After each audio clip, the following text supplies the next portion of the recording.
ajma'in wa ala umuri dunya waddin. Wassalatu wassalamu ala asrofil anbiya'i wal mursalin wa ala alihi wa sahbihi ajma'in, amma ba'du. Puja dan puji syukur kehadirat Allah Subhanahu wa taala karena pada kesempatan pagi hari ini kita dapat berkumpul kembali dalam keadaan sehat walafiat. Yang terhormat kepada Bapak Sarmin SMM selaku dosen mata kuliah Real Business College. Yang terhormat kepada Ibu Ririn Uge Saraswati SMM dan Ibu Eis Ratnasari S Akun MM dan juga Bapak Satim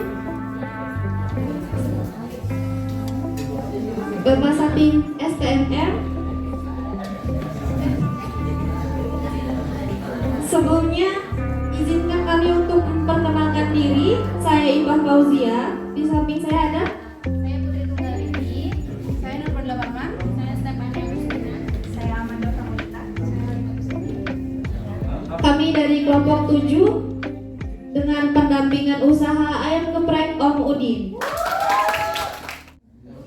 Di sini ada BMC yaitu Business Model Canvas, yaitu adalah alat manajemen strategis untuk mendefinisikan serta mengkomunikasikan ide atau konsep bisnis.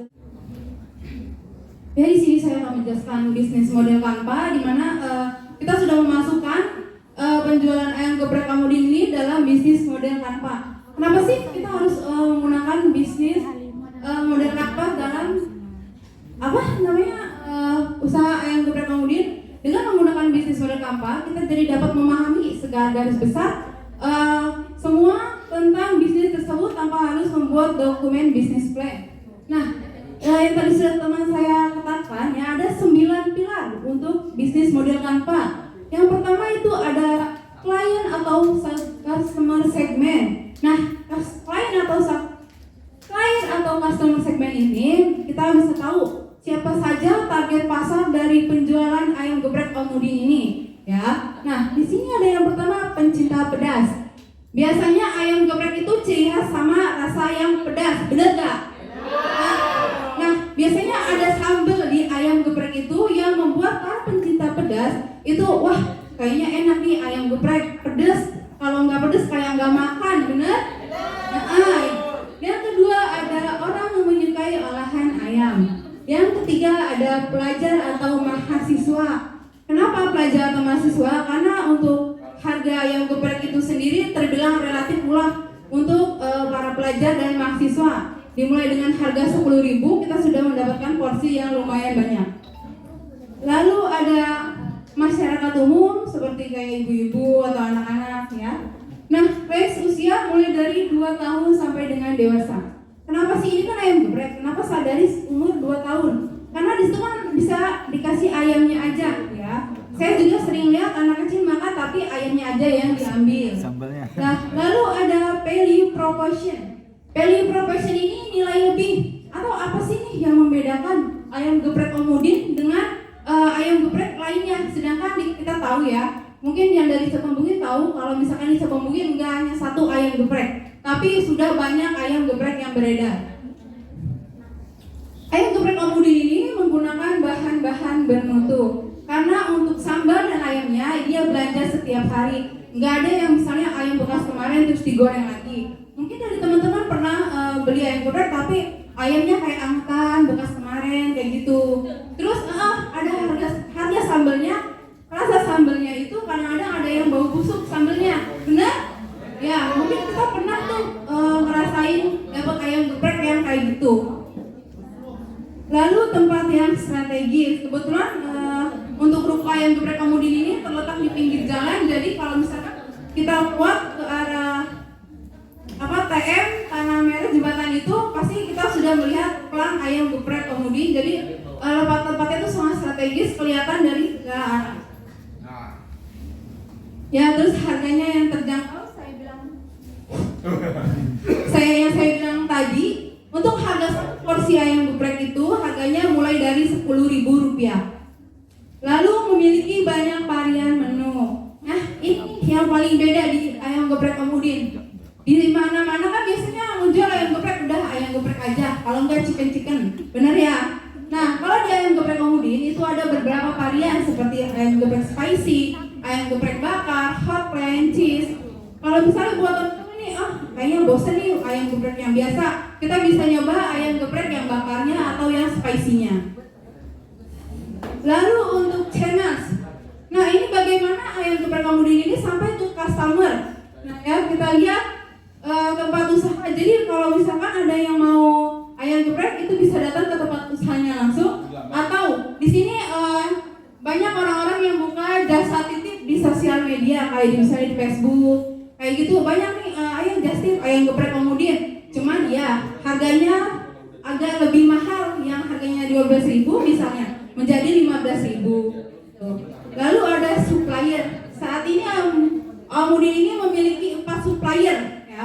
Jadi kalau misalkan mau lebih cepat daripada kita ke just tip, lebih baik ke suppliernya langsung. Om Udin pernah bilang kalau misalkan yang misalnya supplier, insya Allah akan didahulukan untuk pemesanannya. Lalu ada kos ini pengeluaran dari ayam geprek, penjualan ayam geprek Om Udin. Yang pertama itu karyawan, ini gaji ya buat gaji karyawan. Lalu sewa ruko, untuk sewa rukonya ini ayam geprek Om Udin ini per tahun bayarnya, jadi tidak per bulan. Lalu peralatan, bahan baku, listrik dan air.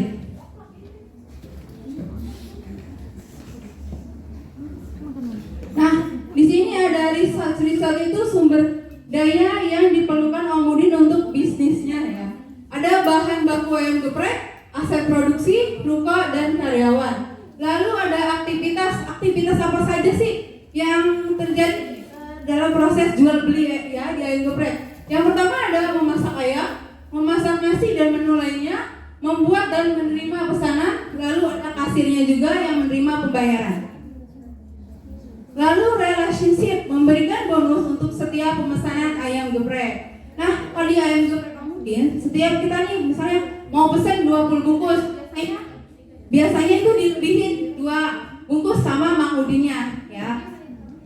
Itu untuk menjalin hubungan antara customer dan pembeli. Customer itu pembeli. Lalu ada partner, rekan kerja ya. Yang pertama ada supplier bahan baku ayam geprek kayak cabai, ayam, terus kayak kol, itu semuanya mempunyai suppliernya sendiri. Lalu vendor air galon yang setiap harinya itu bisa habis beberapa galon, dan resellernya. Lalu ada revenues, pendapatan ayam geprek Om Udin ini nggak hanya dari ayam geprek ya, ayam geprek Kalvaria, tempe bacem. Nah, ini adalah menu pendamping kalau misalkan kita mau makan ayam geprek Om Udin. Lalu ada minuman dan sate yang jeroan ayam itu yang biasa ada di bubur ya. Baik, selanjutnya kita masuk ke analisis SWOT ya. Jadi analisis SWOT ini kan ada 4 ya, ada strength, weakness, opportunity, and threat. Jadi yang pertama ini adalah kekuatan usaha ayam geprek Om Udin. Nah, harganya itu terjangkau. Nah, bersahabat kan di kantong masyarakat kayak. Jadi anak pelajar juga bisa beli kayak yang udah dijelasin sama Dilah tadi. Terus yang kedua itu kualitas ayam geprek Om Udin ini sangat baik karena ayam geprek dibuat dengan cara yang higienis agar tetap bersih. Terus selanjutnya itu rasanya lezat dan banyak pilihan menu dan varian rasanya. Selanjutnya adalah kelemahan dari usaha ayam geprek Om Udin ini, lahan parkirnya itu kan sempit ya. Terus tempatnya juga kan sempit, nggak nyaman karena belum tersedia AC. Jadi kayak customer yang nunggu sampai pesenannya jadi itu kayak nggak nyaman gitu. Terus juga belum mempunyai packaging khusus gitu. Jadi kayak tempatnya itu masih kayak yang styrofoam biasa aja pada umumnya, belum punya brand tersendiri. Next. Nah, selanjutnya ini ada peluang ya. Jadi peluangnya adalah lokasi usaha ini tuh strategis. Terus pembuatan ayam gepreknya juga mudah. Harga bahan baku itu sewaktu-waktu bisa turun juga kan ya. Terus gampang juga kan dicarinya di mana aja karena emang bahan baku ayam geprek ini tersedia di mana-mana. Kita cuma kayak pilih mana kualitas yang lebih baik aja gitu untuk kita jadikan pemasok di usaha ayam geprek ini. Terus ekspansi ke pasar dan alokasi baru, segmentasi ayam geprek yang meluas. Jadi kemungkinan ya kalau semakin berkembangnya usaha ini gitu karena banyak permintaan dari customer, jualan kan bisa aja Om Udin ini membuka cabang barunya di daerah lain gitu agar yang daerah tertentu gitu nggak perlu jauh-jauh gitu ke cabang ini. Contohnya kayak misalkan Om Udin ini kayak buka cabang baru misalkan di daerah Sukatani. Jadi kan orang Sukatani ini nggak perlu jauh-jauh gitu kalau mau makan atau nyobain ayam geprek Om Udin ini kayak harus ke sana gitu.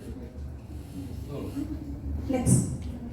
Nah ini yang terakhir itu ada ancaman. Jadi kayak setiap orang yang berusaha itu pasti kayak punya ancaman ya. Apa sih? Nah pada umumnya ancaman ini lebih banyak pesaing ya. Kayak jadi kompetitornya itu kan banyak banget karena di zaman sekarang itu banyak banget orang yang jualan ayam geprek kan. Cuma emang bedanya itu adalah dari kualitas, harga atau porsinya. Jadi orang-orang ini kayak bisa milih mana yang lebih tertarik gitu untuk mereka beli gitu. Terus juga kayak di zaman sekarang kan banyak banget nih kayak kuliner baru ya. Jadinya kan orang-orang kayak tertarik untuk mencoba gitu. Jadi ya nggak harus ini ayam geprek dulu, pasti setiap ada menu baru. Contohnya kayak di TikTok nih, apa yang lagi viral pasti kita mau coba kan, kayak mau datang ke sana gitu. Terus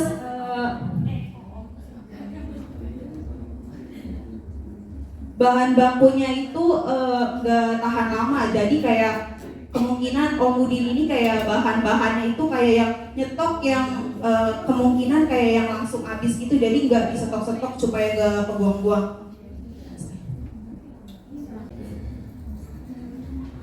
Di sini ada matriks SWOT yang digabungkan menjadi SO. Yang pertama, konsisten dengan cita rasa karena akan memberikan pengalaman yang menyenangkan bagi konsumen, menciptakan kepuasan sehingga meningkatkan kepercayaan mereka untuk membeli dan menjual menjadi loyal. Gabungan dari S2 dan O2. Yang kedua ada strategi WO. Yang pertama, mengupgrade peralatan masak yang lebih canggih agar mempercepat pelayanan. Yang kedua, buka cabang baru, cari yang lahannya lebih luas dan beri fasilitas terbaik untuk menciptakan kenyamanan pelanggan. Yang ketiga, strategi ST, yaitu meningkatkan kreativitas, ide, penciptaan, variasi menu dan rasa agar tetap ada pembeda dari kompetitor lain. Yang keempat yaitu strategi WT, manajemen stok. Yang pertama manajemen stok, yang kedua membangun kemitraan dengan supplier. Next.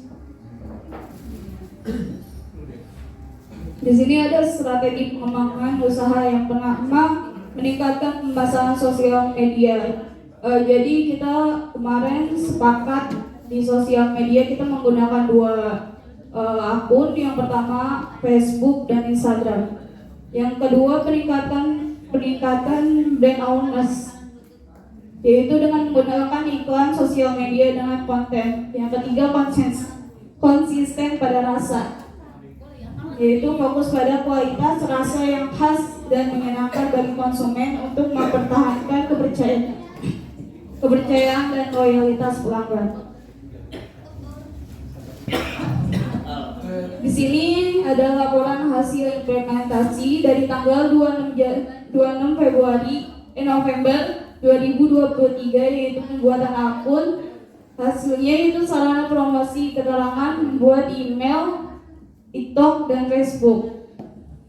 Yang kedua itu 27 November 2023, pembuatan akun, sarana promosi di Facebook. Tanggal 28 November 2023, yaitu pembuatan akun dan posting foto untuk sarana promosi dan bahan promosi. Itu tempatnya di Instagram, Feed, dan Story highlight. 29 November 2023, yaitu aktivitas pendampingan pemasaran melalui media sosial Facebook, Instagram untuk bahan promosi story Instagram. Next. Ini kita bisa lihat, ini adalah rutinitas kita selama pendampingan Ayang Geprek Mahmudin. Next.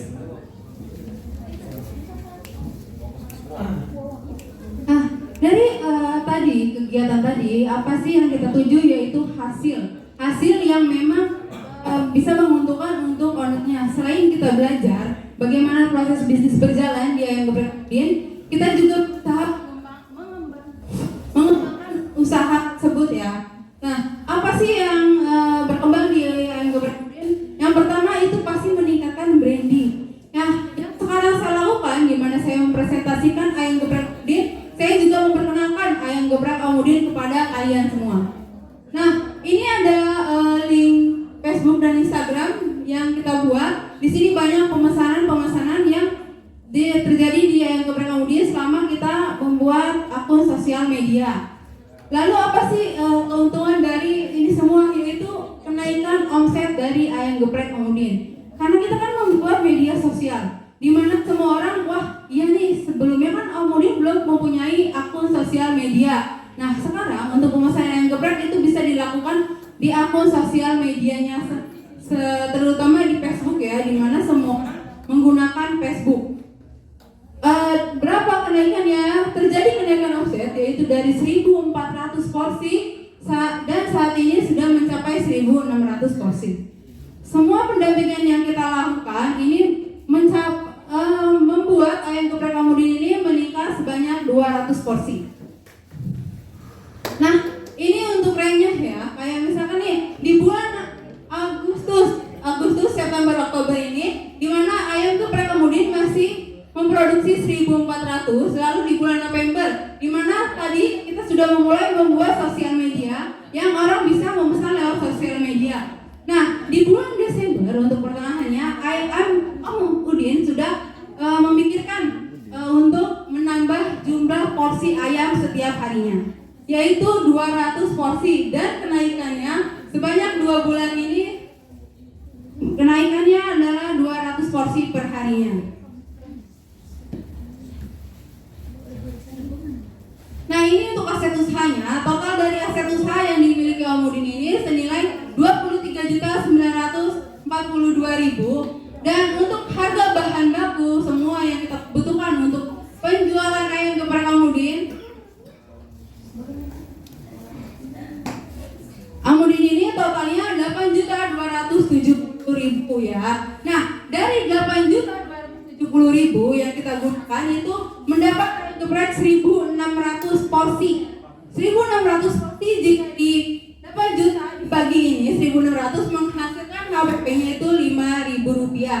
Ayang Geprek Mahmudin ini mengambil keuntungan 100% sehingga harga jual per porsi Ayang Geprek itu Rp10.000. Ini untuk omset per hari penjualan Ayang Geprek yang 1.600 dikali 10.000 per porsinya menghasilkan Rp16 juta per harinya. Lalu untuk omset per hari menu pendamping yang saya bilang tadi, seperti kayak ada minuman, tempe bacem, sate jeroan, itu untuk rata-ratanya mendapatkan sebesar Rp400.000. Jadi total omset per hari Mahmudin mencapai Rp16.400.000. Nah, pendampingan kita ini berhasil menaikkan omset Mahmudin sebanyak 2 juta per hari. Oke, baik, sebelum kita tutup, berikut ada video yang akan kami tampilkan selama hasil pendampingan kelompok kami. Assalamualaikum warahmatullahi wabarakatuh. Ini adalah review dari ownernya langsung, yaitu Om Udin. Ada pendampingan dari kampus mahasiswa Eka Dharma. Mereka membuat sosial media yang tadinya penjualan kita di 1.400 porsi, alhamdulillah sekarang sudah tembus di 1.500. Jadi semenjak dari pendampingan mahasiswa dari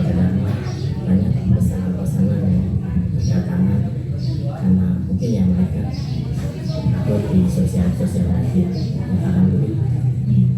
Terima kasih, Mas. Oke.